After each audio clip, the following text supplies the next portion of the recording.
Hello everyone, कैसे हैं आप सभी लोग। मैं उम्मीद करती हूँ कि आप सभी लोग बहुत अच्छे होंगे। आप सभी का बहुत बहुत स्वागत है उत्तराखंडी रसोई में। तो आज कोई रेसिपी नहीं है, कोई अपडेट भी नहीं है यूट्यूब का। आज हम यूट्यूब से एकदम अलग हट करके जाते हैं अपनी भावनाओं की ओर। और आज है ये महीना जो है वो है चैत्र का महीना, और ये उत्तराखंड में लड़कियों के लिए बहुत खास महीना होता है। तो क्या होता है यही मैं आज वीडियो में बताऊंगी आपको। ये है एक लड़की का जो मायके से रिश्ता होता है। अक्सर ये शादीशुदा लड़कियों के लिए ही ये महीने में कुछ खास चीज़ें होती हैं जो कि मैं आज आपको बताऊंगी। और उत्तराखंड वालों को तो खैर ये पता होगी, लेकिन जो उत्तराखंड के बाहर के लोग हैं उनको ये पता नहीं होगी, तो इसलिए मैं आज ये बताना चाह रही हूँ। तो कल था संडे, तो कल हमारे मम्मी लोग भी हमारे घर में आए थे। तो उत्तराखंड में जो चैत्र का महीना होता है ना, इसमें क्या होता है कि लड़की को भिटौली कहते हैं, या भिटौला कहीं पर कहते हैं, कहीं पर भिटौली कहते हैं। तो वो दी जाती है। तो भिटौली के तौर पे बहुत सारी चीज़ें, खाने पीने की, कपड़े, फल फ्रूट, मिठाइयाँ, बहुत सारी चीज़ें दी जाती है लड़की को। और इस महीने का ना हर लड़की को बेसब्री से इंतजार रहता है, क्योंकि सिर्फ चीज़ों के लिए नहीं बल्कि उस भावना के लिए ना बड़ा अच्छा लगता है उसमें कि हाँ भाई हमारी भिटौली आई है। हमारे मम्मी पापा लोग, भाई लोग, सभी लोग आते हैं इसमें, और बहुत खुशी खुशी दी जाती है। तो ये जो रिवाज है ना, तो ये पहले समय में, बहुत पुराने समय से है ये। मतलब हम लोग तो बहुत छोटे थे तब भी हमने देखा था, उससे पहले पता नहीं कब से है ये पता नहीं है।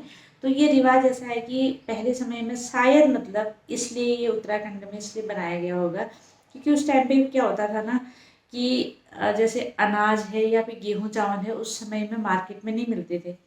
तो लोग जो अपनी खेती से उगाते थे ना, उसी को खाते थे और साल भर के लिए उसको चलाए रखते थे, बहुत पुराने समय में।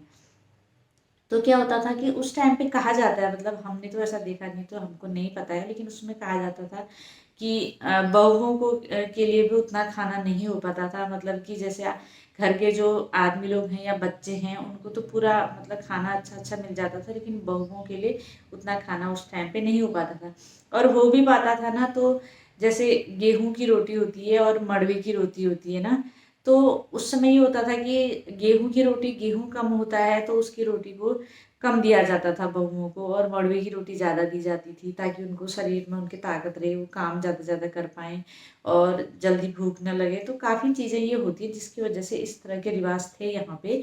तो उस वजह से ये होता था कि बहुओं के लिए उतना खाना, मतलब होता तो पेट भरता, लेकिन फिर भी एक मान्यता थी कि बहुएं हैं तो उनके हाथ में कुछ नहीं होता है, वो अपने हाथ से घर से कुछ नहीं निकाल सकती हैं। कुछ बनाने का मन है, कुछ खाने का मन है, तो बिना सास से पूछे हुए या फिर बिना बड़ों से पूछे वो कुछ नहीं कर सकते। मतलब इस टाइप के जैसे रिवाज थे, सुना जाता है पहले समय के बारे में। तो तब क्या होता था ना, तो मायके वाले इस महीने इसीलिए मतलब ये भिटौली देते थे। मतलब इसमें बहुत सारी पूड़ियाँ बना करके, पकवान बना के, अब तो ये रिवाज अब धीरे धीरे दूसरे उसमें शिफ्ट होता जा रहा है, लेकिन उसमें ये था कि पूड़ियाँ पकवान बना करके अपनी लड़की के ससुराल जाते थे मायके वाले। भाई जाते थे या फिर मम्मी पापा जाते थे, कोई भी जाते थे, तो वहां जा करके वो लड़की को देते थे। तो मतलब उसमें ये होता था कि उस समय बहुत सारी, मतलब टोकरी भर भर के पूरी बनाई जाती थी। और उसमें क्या होता था ना, पूरी हलवा जो भी चीज़ें होती थी उस टाइम पे, अभी के टाइम की तरह मिठाइयाँ तो नहीं होती होगी, लेकिन पूरी हलवा या जो भी चीज़ें वो लाते थे तो पूरे गाँव में बांटा जाता था उसको। कि मतलब कि एक शुभ उसमें समझा जाता था उसको, और पूरे गांव में बांटा जाता। तो गांव में और जैसे शहरों में अभी भी बांटा जाता है, अभी भी जब भिटौली आती है तो। लेकिन अब धीरे धीरे क्या हुआ कि समय के साथ साथ फिर ये हुआ कि लोग, जैसे पहले ज़माने में तो ये होता था कि मायके से पूरी बन के आएगी, ससुराल पहुंचे तो उनको फटाफट भी बांट दिया। लड़की अपना भी खाती थी और पूरे गांव में उनको बांटा जाता था। जितना भी पहुंचे, एक एक पूड़ी, दो दो पूड़ी, जितने गांव वाले होते थे पूरे गांव में बांटा जाता था उसको, हर घर में। तो उसके बाद फिर धीरे धीरे ये हुआ कि लोग जैसे नया समय आने लगा कि लोग बना हुआ फिर खाते कम हैं, क्योंकि इतना दूर पता नहीं, कई लोग तो ये होता था कि सुबह अपने घर से निकलेंगे तो रात पहुंचेंगे लड़की के वहाँ। तो उस समय से बना हुआ खाना वो वैसे ही खराब हो जाता था। पहले ज़माने में तो नज़दीक नज़दीक शादियाँ होती थी ना, तो इसीलिए लोग चले जाते थे और पैदल पैदल ही रास्ता होता था, तो बना के ले जाते थे।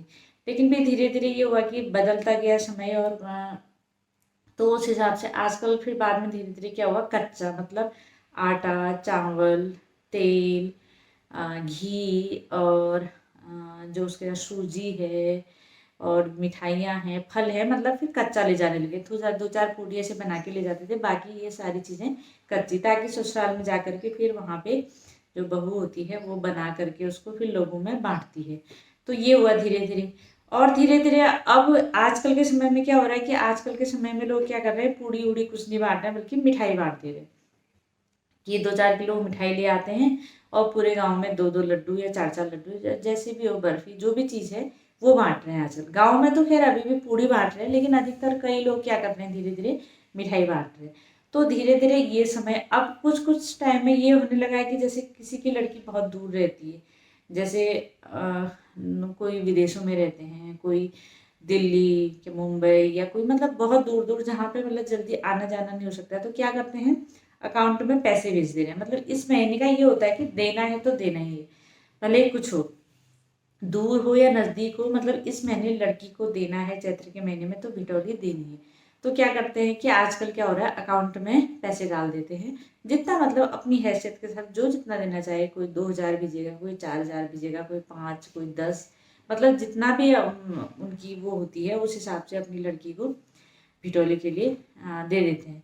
तो ये मतलब ये बहुत अच्छा रिवाज है यहाँ का, मतलब अच्छा लगता है। मतलब ये हमको भी पूरे साल भर इस दिन का इंतजार रहता है कि भाई भिटौली का महीना आएगा तो मम्मी पापा लोग आएंगे। तो हमारे भी कल मम्मी पापा लोग आए थे मेरे। अब मैं आप लोगों के सामने वीडियो भी शेयर करूँगी उसका। तो भिटौली में लेके आए थे और क्या क्या चीज़ें लेके आए थे वो भी मैंने आपको बताई थी। बहुत सुंदर साड़ी लेके आए थे और कपड़े और जो राशन होता है और मिठाइयाँ, फल फूल, वो सारी चीज़ें जो भी है सब कुछ लेके आए थे। तो मैं दूसरी वीडियो में या शॉर्ट्स में आपको ज़रूर शेयर करके बताऊंगी कि क्या क्या लेके आए थे। तो ये है यहाँ की परंपरा जो कि बहुत अच्छी लगती है। और उत्तराखंड की ये परंपरा अगर आप लोगों के वहाँ भी है तो ज़रूर बताइएगा। वैसे मैंने सुना है, क्योंकि जब हम लोग जब पढ़ते थे तो हमारे वहाँ पे यूपी के सर लोग भी रहते थे। तो हाँ, यूपी के सर लोग भी रहते थे, उनके जो आंटी लोग थे उनके मायके वाले आते थे तीज वगैरह लेकर के, तीज का त्यौहार ये हो, तो उसमें भी देखा है हम लोगों ने। लेकिन हम लोगों के वहाँ उत्तराखंड लोगों वालों के वहाँ सिर्फ जो भिटौली में दिया जाता है लड़की को, साल में सिर्फ एक बार, और इसी महीने चैत्र के महीने में, जो कि 15 मार्च से 15 अप्रैल तक चलता है ये महीना। तो इस महीने में ही लड़की को भिटौली दी जाती है। और जो भी मतलब अपने हैसियत के हिसाब से जो जैसा करना चाहे वो अपनी बेटी को अपनी हैसियत के हिसाब से देता है। लेकिन एक इसमें सिर्फ सामान का या चीज़ों का या फिर पैसों का नहीं होता है, बल्कि एक भावना होती है जो कि लड़की को बड़ी उम्मीद रहती है कि भाई नहीं, हमारे मम्मी पापा लोग आएंगे, बड़ा अच्छा लगता है, बहुत खुशी होती है इस दिन। बल्कि जबकि वैसे आते तो और दिन भी हैं, लेकिन भिटौली के दिन की खुशी और ही होती है। तो हमारे बेरिन, जो हमारा मायका है बेरीनाग साइड को, वहाँ पे तो भिटौला बोलते हैं, और मेरे ससुराल साइड है वहाँ को बोलते हैं भिटौली। तो ये नाम भी अलग अलग, भिटौला बोलते हैं हमारे मायके को और ससुराल में बोलते हैं भिटौली। तो ये हाँ, मेरी भी आ चुकी है कल, और हम लोगों ने भी खूब इंजॉय किया। मम्मी पापा लोग आए थे और साथ में भैया आया था छोटा, और भाई की बेटी, भाई की वाइफ है, बहू, सभी लोग आए थे। तो मतलब साल में एक आध बार ही ऐसा होता है कि सभी लोग, नहीं तो कभी जॉब की वजह से भैया को भी इधर उधर जाना पड़ता है, तो बहुत कम टाइम मिलता है, बिजी लाइफ है सभी की। लेकिन एक दिन के लिए बड़ा अच्छा लगता है। तो शाम को जल्दी आ गए थे 5-6 बजे करीब, और रात को खाना वाना खा के मतलब 11-12 बजे करीब चले गए थे वापस अपने घर में। क्योंकि हम लोग एक ही शहर में रहते हैं, अगर पहले से दूर रहते थे, जैसे पहले से जब हम लोग इस शहर में नहीं थे, मैं अपने ससुराल में जहाँ गाँव में थे वहाँ थे, तो मम्मी लोग फिर 1-2 दिन के लिए रहते थे। जब भी भिटौला देने के लिए आते थे तो 2-3 दिन रुक के जाते थे, तो तब भी बहुत अच्छा लगता था। लेकिन आजकल अब एक ही शहर में है तो चले जाते हैं, लेकिन बहुत ही अच्छा लगता है। तो आप लोगों को कैसा लगा भिटौले का वो, और आप लोगों के वहाँ भी ऐसी रिवाज होती है तो ज़रूर बताइए। और ये एक लड़की के लिए एक भावना है, एक माँ बाप के प्रति, और माँ बाप की भी एक भावना है बेटी के प्रति कि अपनी बेटी को कुछ देना चाहते हैं वो। तो इस बहाने उनकी मुलाकात भी हो जाती है और एक दूसरे से बातचीत हो जाती है, थोड़ा सा अच्छा लगता है। तो यही है भिटौली की परंपरा। कैसा लगा आपको ज़रूर बताइए। तो चलिए मैं दे देती हूँ आज के शाउट आउट। तो आज के शाउट आउट है 100 कमेंट्स के लिए सुप्रिया कुमारी। तो इनके 100 कमेंट मेरे चैनल पे हो चुके हैं, तो प्लीज़ इनको आप ज़रूर सपोर्ट कीजिए। मैं इनका लिंक कमेंट्री पे लगा दूंगी। और अगला जो शाउट आउट है ये भी 100 कमेंट्स के लिए है, कुकिंग विथ लीना। तो इनका भी बहुत अच्छा चैनल है, बहुत मेहनती हैं, तो प्लीज़ आप इनको ज़रूर सपोर्ट कीजिए। और मैं एक चीज़ कहना चाहती हूँ, जो भी मेरे नए मेंबर्स जुड़े हैं वो मुझे प्लीज़ कमेंट ज़रूर करें, मैं तभी उनको शाउट आउट दे पाऊँगी। जो कल परसों एक आध लोग जुड़े थे उनके मैं कमेंट शाउट आउट अभी तक नहीं दे पाई हूँ, क्योंकि उन्होंने कमेंट नहीं किया था। और एक चीज़ और है, जिनको भी हाइप का बैच मिलता है तो प्लीज़ कम्युनिटी पे पोस्ट कर दें और मुझे कमेंट करके बता दीजिए कि मिला है, तो मैं उनको भी अपना जो शाउट आउट है वो दे पाऊँगी। तो व्यूज़ तो अभी भी बिल्कुल डाउन है, इसलिए कोशिश कर रहे हैं हम भी कुछ नए तरीके से, कुछ अलग तरीके से काम करने की। तो आप भी करते रहिए और मेहनत करते रहिए। तो चलिए मिलते हैं आप लोगों से किसी नेक्स्ट वीडियो में, किसी नेक्स्ट टॉपिक के साथ और किसी नेक्स्ट अपडेट के साथ। Thank you so much.